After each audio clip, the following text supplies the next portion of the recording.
12 மணி செய்திகளை வழங்குவதற்காக நான் லாவண்யா ஸ்ரீராம். தலைப்புச் செய்திகளை பார்க்கலாம்.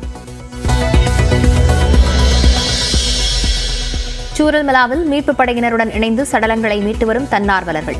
பாதிக்கப்பட்ட மக்களுக்கு உணவு தயாரித்து விநியோகிக்கும் முஸ்லிம் லீக் கட்சியினர். சாலியாற்றில் தேட தேட மிதந்து வரும் சடலங்கள். 37 பேரின் உடல்கள் மற்றும் சடலங்கள் கண்டெடுக்கப்பட்ட அவலம்.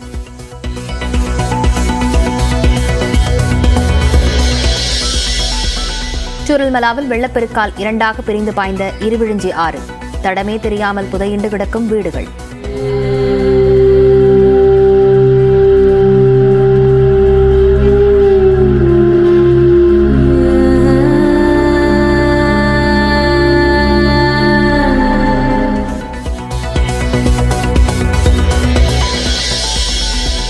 சூரல்மலாவில் வாகனங்கள் செல்ல முடியாதபடி துண்டிக்கப்பட்ட சாலை. தற்காலிக பாலம் மூலம் ஆற்றை கடந்து நடந்தே சென்று மீட்புப் பணியில் ஈடுபடும் ராணுவ வீரர்கள்.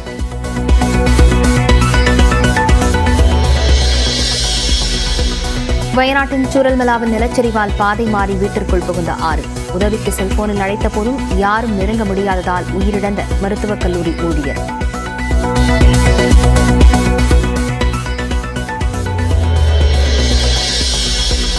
கேரளாவின் சூரல்மலாவில் மீட்புப் பணிகளுக்கு நாய்கள் வரவழைப்பு. மண்ணுக்குள் யாரேனும் புதைந்து கிடக்கிறார்களா என்பதை கண்டறிய திட்டம்.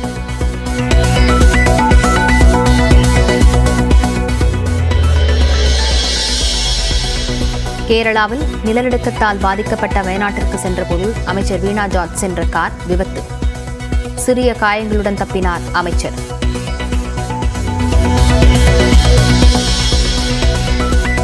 மாணவர்களுக்கு மாதம் 1000 ரூபாய் வழங்கும் தமிழ் புதல்வன் திட்டம் ஆகஸ்ட் 9 கோவையில் தொடக்கம். கொளத்தூரில் கல்லூரி மாணவர்களுக்கு உதவித்தொகை வழங்கிய முதலமைச்சர் மு.க. ஸ்டாலின் அறிவிப்பு.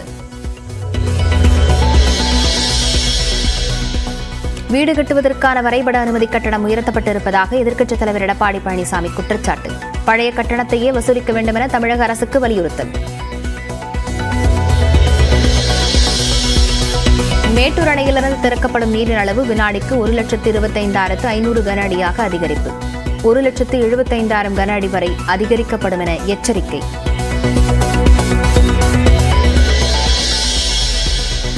ஒகேனக்கல் காவிரி ஆற்றில் மாலைக்குள் நீர்வரத்து 2,40,000 கன அடியாக அதிகரிக்க வாய்ப்பு.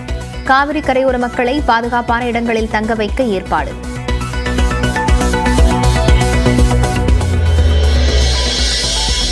தஞ்சாவூர் மாவட்டம் கல்லணையிலிருந்து பாசனத்திற்கு 3,400 கன அடி நீர் திறப்பு.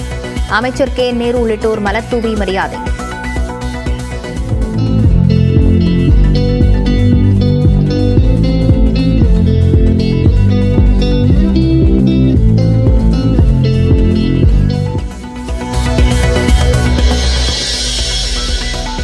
நாமக்கல் அரசு மருத்துவமனையை இடமாற்றம் செய்யக்கோரி உண்ணாவிரதம் இருக்க முயன்ற 200 பேர் கைது.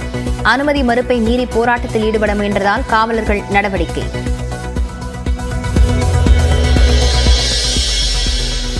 (2017) சட்டப்பேரவைக்குள் குட்கா கொண்டு சென்ற வழக்கில் உரிமை மீறல் நோட்டீஸ் ரத்து ஆணைக்கு தடை.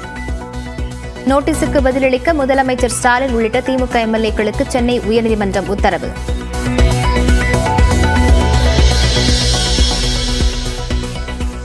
முப்பத்தோராம்ச கோரிக்கைகளை வலியுறுத்தி சென்னையில் உள்ள பேராசிரியர் அன்பழகன் வளாகத்தில் 3வது நாளாக இடைநிலை ஆசிரியர்கள் போராட்டம். கலைந்து செல்லச் சொல்லியும் போராட்டத்தை தொடர்ந்ததால் குண்டுக்கட்டாக கைது செய்த காவல்துறை.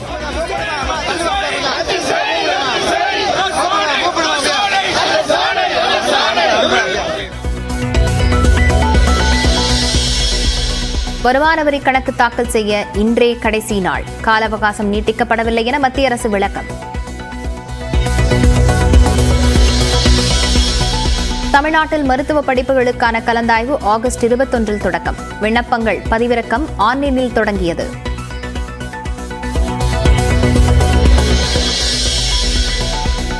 ஹமாஸ் ஆயுதக்குழுவின் தலைவர் இஸ்மாயில் ஹனியே படுகொலை. ஈரான் தலைநகர் தெஹ்ரான் வீட்டில் இருந்தவர் மீது தாக்குதல் நடத்தப்பட்டு கொல்லப்பட்டதாக தகவல். சென்னை கொளத்தூர் சட்டமன்ற உறுப்பினர் அலுவலகத்தில் பயனாளிகளுக்கு நலத்திட்ட உதவிகளை முதலமைச்சர் ஸ்டாலின் வழங்கி வருகிறார். நேரடி காட்சிகளை பார்க்கிறோம். விவரங்களுடன் செய்தியாளர் அபினேஷ் இணைந்திருக்கிறார். அபினேஷ், விவரங்களை பதிவு செய்யலாம். லாவண்யா, முதலமைச்சர் மு.க. ஸ்டாலின் இன்றைக்கு கொளத்தூர் சட்டப்பேரவை தொகுதிக்குட்பட்ட பல்வேறு நிகழ்ச்சிகள்ல கலந்து கொண்டு பல்வேறு நலத்திட்ட உதவிகளை வழங்கி வருகிறார். அந்த வகையில மூன்றாவது நிகழ்ச்சியாக கொளத்தூர் சட்டப்பேரவை உறுப்பினர் அலுவலகத்துல பொதுமக்களுக்கு மருத்துவ உதவி மற்றும் திருமண உதவிக்கான நலத்திட்ட உதவிகளை முதலமைச்சர் மு.க. ஸ்டாலின் நேரடியாக வழங்கினார். தொடர்ந்து பள்ளி கல்லூரி மாணவிகளுக்கு உதவித்தொகை, அதே போல பள்ளி பேக் உள்ளிட்ட உபகரணங்கள் அடங்கிய அந்த பைகளையும் கொடுத்து வருகிறார். முதலமைச்சர் மு.க. ஸ்டாலின் அவ்வப்போது ஒவ்வொரு கால இடைவேளைக்கு ஒரு முறை கொளத்தூர் சட்டப்பேரவை தொகுதிக்கு உட்பட்ட பகுதிகளில் பெறப்பட்ட மனுக்கள் மீது வந்த கோரிக்கைகள் மீது உடனடியாக நடவடிக்கை எடுத்து வருகிறார். அந்த அடிப்படையில் இன்றைக்கு 3 இடங்கள்ல பல்வேறு நிகழ்ச்சிகள்ல முதலமைச்சர் மு.க. ஸ்டாலின் பங்கேற்று பொதுமக்களுக்கு நலத்திட்ட உதவிகளை வழங்கினார்.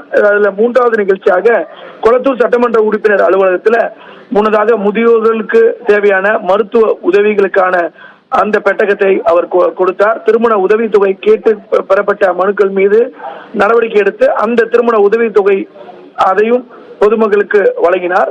தொடர்ச்சியாக தற்போது பள்ளி கல்லூரி மாணவிகளுக்கு அவர்களுக்கு தேவையான படிப்புக்கு தேவையான உபகரணங்களையும் முதலமைச்சர் மு.க. ஸ்டாலின் வழங்கி வருகிறார். அவரோடு இந்த நிகழ்ச்சியில அமைச்சர்கள் சேகர் பாபு, பொன்முடி, அதே போல மேயர் பிரியா, சட்டமன்ற உறுப்பினர்கள், வடசென்னை நாடாளுமன்ற உறுப்பினரும் இந்த நிகழ்ச்சியில கலந்து கொண்டிருக்கிறாங்க. லாவண்யா, விவரங்களுக்கு நன்றி அபினேஷ். கேரளாவின் வயநாட்டை புரட்டி போட்ட நிலச்சரிவிலிருந்து 100 கிலோமீட்டர் தொலைவில் உள்ள நீலகிரி மாவட்டம் எப்படி தப்பித்தது என விளக்குகிறார் நமது நெறியாளர் தேவப்பிரியன். கேரளாவில் நிலச்சரிவு ஏற்பட்டதற்கான மிக முக்கியமான காரணம் மேக வெடிப்பு. ஒரு குறைவான நேரத்தில் ஒரு குறிப்பிட்ட இடங்களில் அதிக அளவுக்கு மழை பெய்யுறது தான் மேக வெடிப்பு அப்படின்னு சொல்லுவாங்க. அண்மையில் உத்தரகாண்டில் கூட இதே மாதிரி ஒரு நிகழ்வு அப்படின்னு நடந்துச்சு. ஸோ இந்த மேக வெடிப்பின் காரணமாக கேரளாவில் இருக்கக்கூடிய வயநாடு மாவட்டங்களில் 3 இடங்களில் தொடர்ச்சியான ஒரு நிலச்சரிவு அப்படின்னு ஏற்பட்டிருக்கு. பலர் உயிரிழந்திருக்காங்க. மீட்பு நடவடிக்கைகள் துரிதப்படுத்தப்பட்டிருக்கு. பட் தமிழ்நாட்டுக்கு இது எப்படி பொருந்தும், இதை எப்படி பொருத்தி பார்க்குறது அப்படின்னு பார்க்கும்போது, தமிழ்நாட்டுக்கும் இந்த மேப்படி அப்படின்ற பகுதிக்கும் இடையே இருக்கக்கூடிய டிஸ்டன்ஸ், ஊட்டிக்கும் இதுக்கும் இருக்கக்கூடிய டிஸ்டன்ஸ் அப்படின்னு பார்க்கும்போது வெறும் 106 கிலோமீட்டர் தான். எல்லாமே அதே மேற்கு தொடர்ச்சி மலை பகுதியில் ஒட்டிருக்கக்கூடிய அந்த தொடரில் இருக்கக்கூடிய இடங்கள் தான். ஸோ எல்லாமே ஹில் ஸ்டேஷன், டூரிஸ்ட் அதிக அளவுக்கு வரக்கூடிய பகுதி அப்படின்னு சொல்ல முடியும். ஸோ இங்கே இருக்கக்கூடிய அந்த மேக பெருவெடிப்பு, க்ளவுட் பர்ஸ்ட் அப்படின்றது இங்கே நடக்கிறதுக்கு ரொம்ப கால அவகாசம் இருக்காது. ஏன்னா ஒரு மேகம் ட்ராவல் பண்ணுற வேகமும் சரி, அது எந்த சூழ்நிலையில் எப்படி ரியாக்ட் பண்ணும் அப்படின்றது ப்ரெடிக்ட் பண்ணுறது ரொம்ப கஷ்டமான விஷயம். அப்படி இருக்கக்கூடிய நிலையில் இந்த பெருவெடிப்பு அப்படின்றது கேரளாவில் ஒரு மிகப்பெரிய துயர சம்பவத்திற்கு காரணமாக அமைஞ்சிருக்கு. ஸோ கூடலூர்லேயும் சரி, ஊட்டிலையும் சரி, இந்த மாதிரி ஒரு மேக பெருவெடிப்பு வந்தால் அங்கே நிலச்சரிவு ஏற்படுறதுக்கான வாய்ப்பும் இருக்குது. நாம் பார்க்கலாம், கடந்த சில நாட்களில் ஏற்கனவே இங்கே எப்படி கேரளாவில் தொடர்ந்து கனமழை பெய்துட்டு இருந்ததோ அதே அளவுக்கு தான் நீலகிரியிலையும் ஊட்டிலையும் தொடர்ந்து கனமழை எச்சரிக்கை கொடுக்கப்பட்டிருந்தது. பள்ளி கல்லூரிகளுக்கு விடுமுறை என்பது கொடுக்கப்பட்டிருந்தது. ஸோ இந்த மாதிரி மலை பிரதேசங்களில் கேரளாவில் தான் நிலச்சரிவு ஏற்பட்டது, நமக்கு வர வாய்ப்பு இல்லை அப்படின்னு சொல்லிட்டு யாருமே அசால்ட்டாக இருக்கக்கூடாது. ஏன்னா 2018 கேரளா அரசு எடுத்த நடவடிக்கைகள் என்ன அப்படின்னா, இந்த மாதிரி வெள்ளம் ஏற்படும் போது நிலச்சரிவு அப்படின்றது தவிர்க்க முடியாதற்கு, குறிப்பாக மலைப்பகுதிகளில். ஸோ அதுக்கு பெரிய அளவுக்கு ஒரு முன்னெச்சரிக்கை நடவடிக்கை எடுக்கணும். இந்த மாதிரி ஒரு கிராமங்களில் மலைப்பகுதிகளில் வசிக்கக்கூடிய மக்களுக்கு முன்கூட்டியே எச்சரிக்கக்கூடிய வகையில் நிறைய முன்னெச்சரிக்கை நடவடிக்கைகள் எடுக்க வேண்டிய கட்டாயத்தை 2018 நம்ம கற்றுக் கொடுத்துச்சு. இப்போ மீண்டும் ஒரு சம்பவம் அப்படின்னு நடந்திருக்கு கேரளாவில். ஸோ தமிழ்நாட்டுக்கு அப்படின்னு பார்க்கும்போது இந்த மேக பெருவெடிப்பு அப்படின்றது நமக்கு ஒரு மிகப்பெரிய முன்னெச்சரிக்கை. ஸோ அதன் அடிப்படையில் தமிழ்நாடு அரசும் இந்த மாதிரி நீலகிரி மாவட்டம் அதை ஒட்டியிருக்கக்கூடிய மலைப்பகுதிகளில் ப்ராப்பரான ஒரு ஏர்லி வார்னிங் சிஸ்டத்தை கொண்டு வரணும் அப்படின்றது இந்த நிகழ்வு மூலமாக நமக்கு கொடுக்கப்பட்டக்கூடிய எச்சரிக்கை அப்படின்றதும் நம்ம புரிந்து கொள்ள வேண்டிய விஷயமா இருக்குது.